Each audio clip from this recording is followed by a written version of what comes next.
Army का, हमारी फोर्सों का जो आत्मबल है पहले की अपेक्षा बहुत बढ़ा हुआ है, क्योंकि तपस्वी और त्यागी इस समय राष्ट्र की कमान संभाले हुए हैं। बात करनी है, आंखों में आंख डाल के, आंखें झुका के कौन बात करता है जिसके अंदर कोई कमजोरी होती है। मतलब जो भी फैसले लेते हैं वो आत्मा से, हृदय से लेते हैं, और हृदय के जो फैसले होते हैं उसका प्रभाव समाज पर भी पड़ता है, हमारी फोर्सों पर भी पड़ा और सारी दुनिया पर पड़ता है। न हमारी सेना के सामने, न हमारे जो भी कर्णधार हैं उनके सामने किसी की भी टिकने की कोई सामर्थ्य नहीं है, चाहे इनके अंदर बौखलाहट है, चाहे इनके अंदर घबराहट है, चाहे कुछ भी है। दोस्तों नमस्कार, आज हम बात करेंगे चाइना जो आंख दिखा रहा था उसकी आंखों में अब भारत ने ऐसी धूल झोंक दी है कि जो अपने आप से ही कहने लगा है कि हम विचार विमर्श करके हर बात का सुलझा सकते हैं। जो हर बात पर, जो आपने देखा डोकलाम पर सैनिक आपस में भिड़ जाते थे, अब लद्दाख में भी वही हाल चाइना की तरफ से होने लगा था। जो अगर हमारे देश के प्रधानमंत्री की जो रणनीति है और वो जो कूटनीति है उसके सामने अच्छे अच्छे देश जो कहते हैं कि लोहे के चना चबाने के बराबर की जो चीज़ें होती है वो अब स्थिति देखने को हमारे इंडिया से मिलती है। तो आज हम इस पर चर्चा करेंगे। हमारे साथ आर्य समाज से हैं और उनके विचार जानेंगे कि जो चाइना कम्युनिस्ट देश है वो किस नज़र से और क्या अब आगे की रणनीति इंडिया के साथ मिलकर के विचार विमर्श करके उसको कैसे सुलझा सकता है। तो किस नज़र से देखते हैं सर? देखिए, सबसे पहले बात तो ये है कि अब से पहले जो हमारी शक्ति थी, जो हमारे भारत की शक्ति थी, वो थोड़ी कमज़ोर हो सकती थी, लेकिन अब की जो शक्ति है, आज हमारा भारत किसी भी देश से हर तरीके से सुलझने में सक्षम है। रही बात चाइना की, इसके पीछे हमारी आर्मी पहले भी बहुत अच्छी, सुदृढ़ थी, मजबूत थी, लेकिन अब आर्मी का जो आत्मबल है, आर्मी का, हमारी फोर्सों का जो आत्मबल है पहले की अपेक्षा बहुत बढ़ा हुआ है। दूसरी बात यह है कि जो हमारी सेना के पीछे की जो शक्ति है उनके अंदर भी बहुत बड़ा आत्मबल है। तो चाइना को भी पता है, क्योंकि तपस्वी और त्यागी इस समय राष्ट्र की कमान संभाले हुए हैं, और ऐसे तपस्वी और त्यागियों के सामने किसी का टिक पाना बड़ा मुश्किल है। तो मेरा तो मानना यही है कि आसानी से कोई नहीं झुकता। चाइना भी जानता है कि आखिर भारत की स्थिति अभी क्या है और कहाँ तक उससे सुलझ सकते हैं, इसलिए चाइना ने ये फैसला लिया है। अच्छा, कहीं ना कहीं चाइना ने भी आंख दिखाने की कोशिश की थी और जो बॉर्डर था वहाँ पर इसने 2500 सैनिक भेज करके अपनी मजबूती स्थापित करने की कोशिश की। और जब भारत की तरफ से हाई लेवल की मीटिंग हुई, जब सेना अध्यक्ष वहाँ पर रहे और प्रधानमंत्री वहाँ पर, जब डिसीजन वहाँ पर लिया गया और उन्होंने कहा कि आंखों में आंखें डाल करके हम बात करेंगे और टकराव की नज़र से हम देखेंगे, और जैसे चाइना जब हमसे भिड़ेगा उसी भाषा में हम जवाब देंगे। तो उससे कहीं ना कहीं सैनिकों के अंदर जो आत्मबल और उनके अंदर जो शक्ति का एक सैलाब आया, उसको देख करके हमारी सेना को देख करके चाइना ने कहीं ना कहीं वो सैनिक वापस भेज लिए। उसको लेकर के क्या सोचते हैं आप?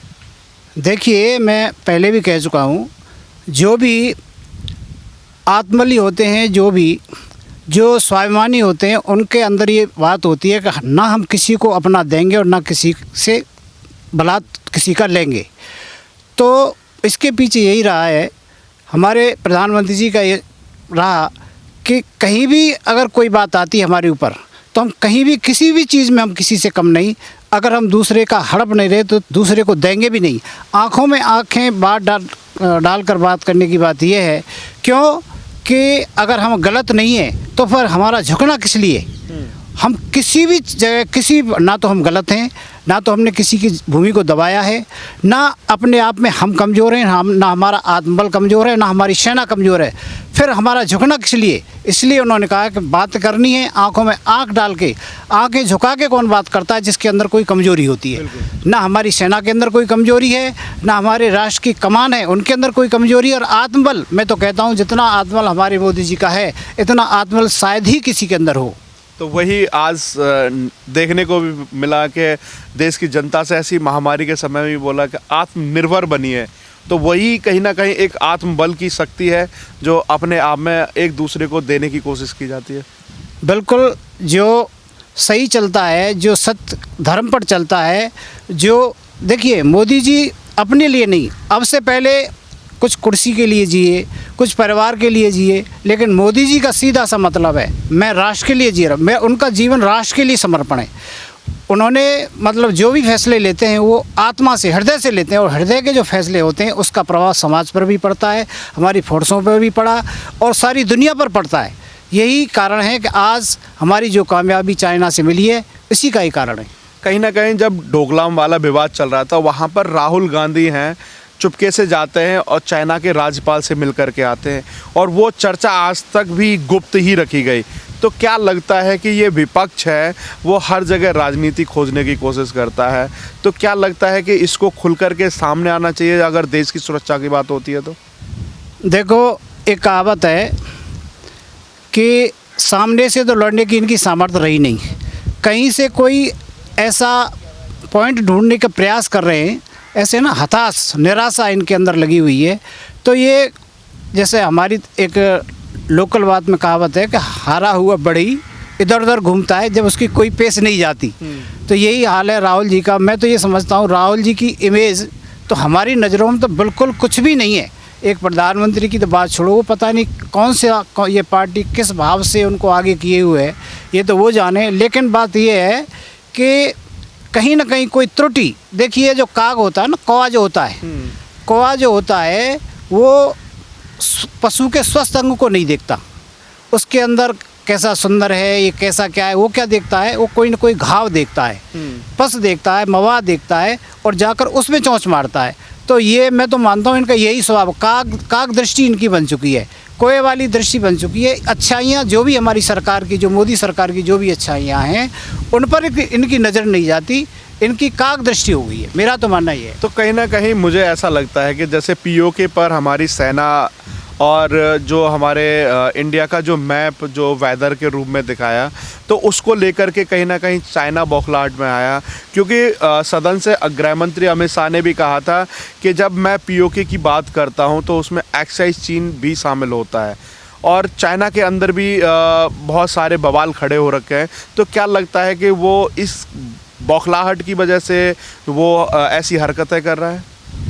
बौखलाहट की वजह से निश्चित रूप से उसके अंदर ये बात आ रही है, बौखलाहट उसके अंदर है, वो स्वाभाविक है, क्योंकि हताशा जब होती है इधर उधर की वो करता है। देखिए बात यह है, मैं भी आर्मी में रहा हूँ, उस समय जब हम आर्मी में थे और उस समय और आज के समय में ज़मीन आसमान का अंतर है।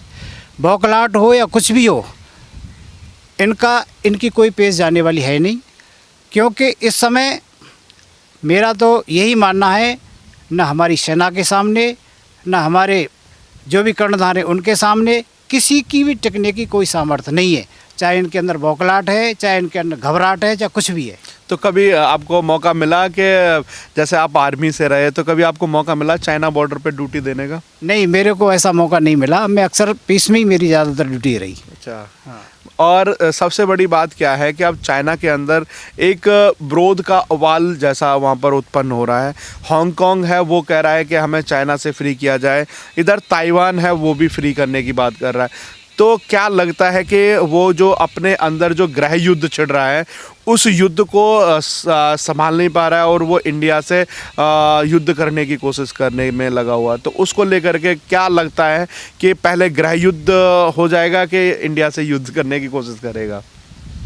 नहीं, गृह युद्ध तो अभी उसकी तो हालत वो खुद जानता है उसकी हालत कैसी है। हालांकि चाइना के कोई भी ऐसी बात बाहर नहीं आती, लेकिन अंदर अंदर वो झुलस रहा है, अंदर अंदर बीमारी, इससे कोरोना से भी पीड़ित है, काफ़ी कुछ परेशानी है और तमाम देशों से उसको परेशानी झेलनी पड़ रही है। तो कोई भी ऐसी उसकी अंदरूनी बात हो सकती है, इतना ही है। क्योंकि अब बाकी के जो दो राज्य हैं वो भी बहुत हाई लेवल पे वो कह रहे हैं कि हमें चाइना से फ्री किया जाए, और कहीं ना कहीं अब ऐसा लग रहा है कि चाइना के 3 पार्ट हो जाएंगे। तो उसको लेकर के चाइना भी कहीं ना कहीं घबराहट में है कि अगर इस परिस्थिति में अगर चाइना के 3 पार्ट होते हैं तो कैसे जीविका चला पाएगा?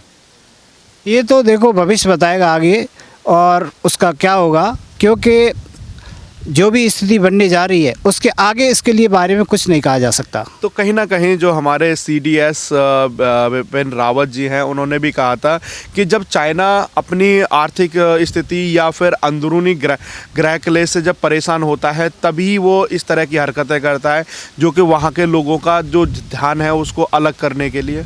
वो सच है? हाँ बिल्कुल सही बात है, एकदम आपने जो कहा ये सही है, बिल्कुल सही है।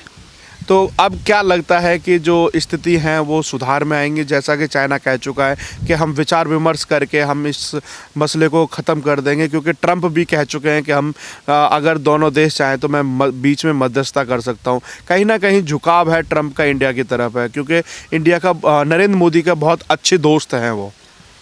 निश्चित उनको करना चाहिए चाइना वालों को, और करना ही पड़ेगा उनको, और कोई रास्ता और कोई विकल्प उनके पास नहीं है। ठीक, आप हमारे साथ जुड़े इसके लिए बहुत बहुत धन्यवाद।